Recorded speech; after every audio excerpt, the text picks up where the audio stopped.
जय हिंद। हम लोग इस समय चर्चा कर रहे हैं भारत के भूगोल के बारे में। भारत के भूगोल से संबंधित जो टॉपिक है, हमारी जो हेडलाइन है वो है भारत एक परिचय। हम लोग इस समय चर्चा कर रहे हैं भारत एक परिचय, और इसमें आपने देखा होगा हमने आपको भारत के सीमावर्ती जो राज्य हैं उनके बारे में बताया, उनके क्षेत्रफल के बारे में बताया, है ना, उनका क्या सीक्वेंस है, क्रम है, उसके बारे में आपको बताया, है ना। ऐसे ही अब आगे आपको राज्यों से संबंधित एक राज्य है जो पुदुचेरी, इसको समझाना चाह रहे हैं, क्योंकि आपके परीक्षा में यहाँ से बड़ा सवाल पूछा गया है। क्योंकि पुदुचेरी स्पेशल इसलिए हो जाता है क्योंकि ये केंद्र शासित है, पहली बात, और केंद्र शासित के साथ साथ ये पूर्वी तट में भी है और पश्चिमी तट में भी है, और भारत के 4 अलग अलग जगहों पर है ये राज्य, ठीक है ना, बटा हुआ है, और 3 स्टेट में है ये, इसलिए पुदुचेरी आवश्यक हो जाता है। 4 भिन्न भिन्न स्थानों पर और 3 राज्यों में इसका विस्तार, साथ ही पूर्वी तट और पश्चिमी तट दोनों तटों पर इसका विस्तार पाया जाता है। कैसे, आइए यहाँ समझ लेते हैं। भारत का एकमात्र केंद्र शासित प्रदेश, यूनियन टेरिटरी, जिसका विस्तार 3 राज्यों में है। कौन? पुदुचेरी। तो पुदुचेरी भारत के, पुदुचेरी जो है, पुदुचेरी के अंतर्गत 4 अलग अलग क्षेत्र शामिल हैं। कौन कौन से? एक तो पुदुचेरी ही है जो मुख्य रूप से है, इसी के नाम पर पुदुचेरी राज्य पड़ा है ना, और एक इसमें है कराईकल, और क्या है यनम, और क्या है माहे। देखिएगा 4 भिन्न भिन्न स्थान, पुदुचेरी, कराईकल, यनम और माहे, ये चारों क्षेत्र 3 राज्यों में अवस्थित हैं। कहाँ है? 3 राज्यों में। तो पहला हम लोग बात कर लेते हैं किसकी? पुदुचेरी की।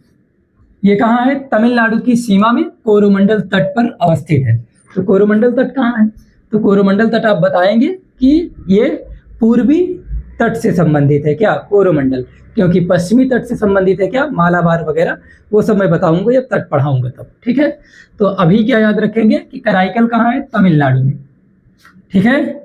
नहीं, अभी इसको बता रहा था पुदुचेरी। तो पुदुचेरी तमिलनाडु की सीमा में कोरोमंडल तट पर अवस्थित है, और इसकी अवस्थिति कहाँ है? चेन्नई के दक्षिण में।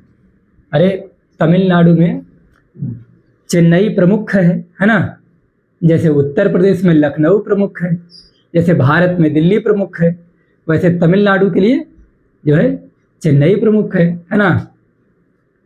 अब चेन्नई को पानी कौन पहुंचाता है? तो चेन्नई को अडियार एक नदी है जो पूरी मतलब चेन्नई को जल सप्लाई करता है, इसलिए इसको थोड़ा सा याद रखिएगा, चेन्नई को। कराईकल, कराईकल के बारे में अगर बात करें तो कराईकल तमिलनाडु की सीमा में पूर्वी तट पर ही यह भी अवस्थित है, क्योंकि पूर्वी तट पर तो तमिलनाडु है ही, तो जाहिर सी बात है कि अगर तमिलनाडु में पुदुचेरी है, तमिलनाडु में कराईकल है, तो दोनों कहाँ होंगे? पूर्वी तट पर, ठीक है। ऐसे ही यनम है। यनम कहाँ है? तो ये आंध्र प्रदेश की सीमा में गोदावरी नदी के मुहाने पर पड़ता है, ठीक है। ये देख लीजिए, आंध्र प्रदेश ये है और तमिलनाडु यहाँ है, यानी सबसे नीचे पूरब की तरफ अगर आप चलेंगे तो आपको क्या मिलेगा? तमिलनाडु मिलेगा, और इसके उत्तर में क्या मिलेगा? आंध्र प्रदेश मिलेगा। तो आंध्र प्रदेश की सीमा में गोदावरी नदी के मुहाने पर स्थित है, और इसकी अवस्थिति पूर्वी तट पर काकीनाडा के पास में पड़ता है। कहाँ? काकीनाडा तट के पास में पड़ता है ना। और माहे की बात करें तो माहे को तो खैर सभी जानते हैं कि यह केरल में मालाबार तट पर अवस्थित है। केरल ये है ना, ये केरल है, और केरल में कहाँ? मालाबार तट, यानी केरल का जो तटीय क्षेत्र है, कोस्टल रीजन है, उसे हम किस नाम से जानते हैं? तो उसे हम मालाबार तट के नाम से जानते हैं। भारत में सबसे पहले मानसून का आगमन कहाँ होता है? तो केरल के मालाबार तट पर होता है। अगर ऑप्शन में अगर केरल नहीं है तो तब आप कौन सा विकल्प ढूंढेंगे? अंडमान निकोबार, ठीक है, क्योंकि भारत की ही भूमि में जुड़ा हुआ है अंडमान निकोबार, लेकिन मुख्य भूमि के तौर पर देखा जाए तो केरल है। तो इतना आपको समझ में आ गया होगा। अब आगे बढ़ते हैं। तो आपने देखा क्या कि पुदुचेरी, कराईकल, यनम, माहे, ये सब एक ही राज्य के अलग अलग क्षेत्र हैं, ठीक है। तो इसमें पुदुचेरी और कराईकल कहाँ है? तमिलनाडु में। यनम कहाँ है? आंध्र प्रदेश में। और माहे कहाँ है? केरल में। अब देखिए, यहाँ आंध्र प्रदेश में, तमिलनाडु में और केरल में 3 राज्यों में फैला हुआ है क्या? पुदुचेरी नाम का राज्य। तो इसलिए हमारे लिए खास हो जाता है क्या? पुदुचेरी। तो आपसे अगर कोई पूछेगा तो बता ले जाएंगे। क्या बताना है? कि पुदुचेरी एक केंद्र शासित प्रदेश है। और क्या बताएंगे? कि पुदुचेरी का विस्तार 3 राज्यों में है और 4 अलग अलग स्थानों पर है, और पूर्वी और पश्चिमी दोनों तटीय क्षेत्रों में इसका विस्तार है। तो इस तरीके से ये हमने पढ़ा पुदुचेरी के बारे में। और अब समझ लेते हैं इसके बारे में कुछ खास बातें, कुछ और राज्यों के बारे में। क्षेत्रफल की दृष्टि से 5 बड़े राज्य, आपके एग्जाम में खैर 4 ही पूछे जाते हैं, लेकिन आप 5 जान लीजिए। तो 5 बड़े राज्यों में अगर बात किया जाए तो कौन कौन से? सबसे पहले राजस्थान, फिर भारत का हृदय मध्य प्रदेश दूसरे नंबर पर है, फिर महाराष्ट्र, है ना, उसके बाद क्या है? उत्तर प्रदेश, फिर गुजरात। तो इस तरीके से ये सीक्वेंस है कि सबसे बड़ा राज्य क्षेत्रफल की दृष्टि से राजस्थान, फिर मध्य प्रदेश, उसके बाद महाराष्ट्र, फिर उत्तर प्रदेश और उसके बाद गुजरात। क्षेत्रफल की दृष्टि से 3 सबसे छोटे राज्यों में देखा जाए तो गोवा वाले बीच पर, गोवा के बारे में हम लोग आगे चल करके पढ़ेंगे 16 डिग्री के बारे में, है ना। 16 डिग्री अक्षांश जब पढ़ेंगे, उत्तरी अक्षांश तो आपको बताएंगे, उत्तरी सह्याद्री और दक्षिणी सह्याद्री के बारे में। फिलहाल आप इतना जानिए कि क्षेत्रफल की दृष्टि से 3 छोटे राज्य कौन कौन से हैं? गोवा, सिक्किम और त्रिपुरा है। ठीक है, तो इसलिए हमारे लिए खास है राज्यों के बारे में। थोड़ा सा इधर देख लेते हैं, कुछ एक्स्ट्रा पॉइंट लेकर के आए हैं आपको समझाने के लिए, क्योंकि आपके एग्जाम में फैक्ट ज़्यादा पूछता है, तो हम फैक्ट और कॉन्सेप्ट दोनों आपको पढ़ा रहे हैं। कमेंट में कुछ लोग लिख रहे थे कि फैक्ट आप पढ़ा ही नहीं रहे हैं। भाई पढ़ाएंगे, एक ही 2 क्लास तो हुई ना अभी इंडियन ज्योग्राफी की, तो अभी जब 1 2 3 4 क्लासेज लगातार ले लेंगे तो उसके बाद आप देखिएगा कि कॉन्सेप्ट भी चलेगा, फैक्ट भी चलेगा, सब कुछ बताएंगे।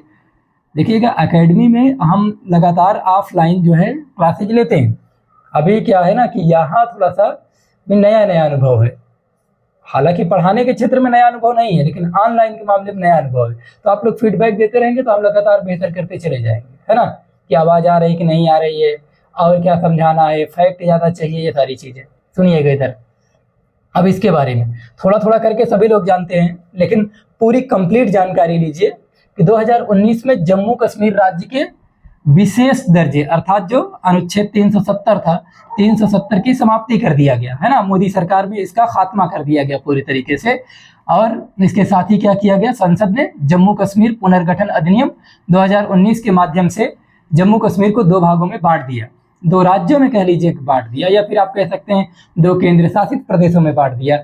और वो कौन से प्रदेश हैं? जम्मू और कश्मीर है, साथ में और कौन सा है? लद्दाख। 2 राज्यों के रूप में ये बट गया। तो 2 नए केंद्र शासित प्रदेश का गठन कर दिया गया, एक का नाम लद्दाख और दूसरे का नाम जम्मू कश्मीर है।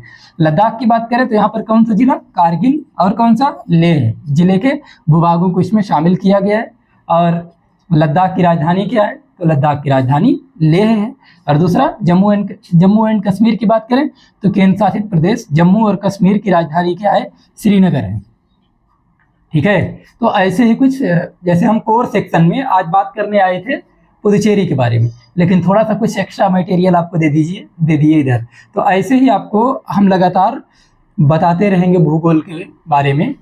और जो आपके परीक्षा में पूछे जाते हैं, चाहे वो स्टेट पीसीएस हो, वनडे एग्जाम हो, कोई भी हो, आप देखिएगा इधर मैं पढ़ा रहा हूँ और उधर आप मैटर मिलाते रहिएगा जब पेपर आएगा तो।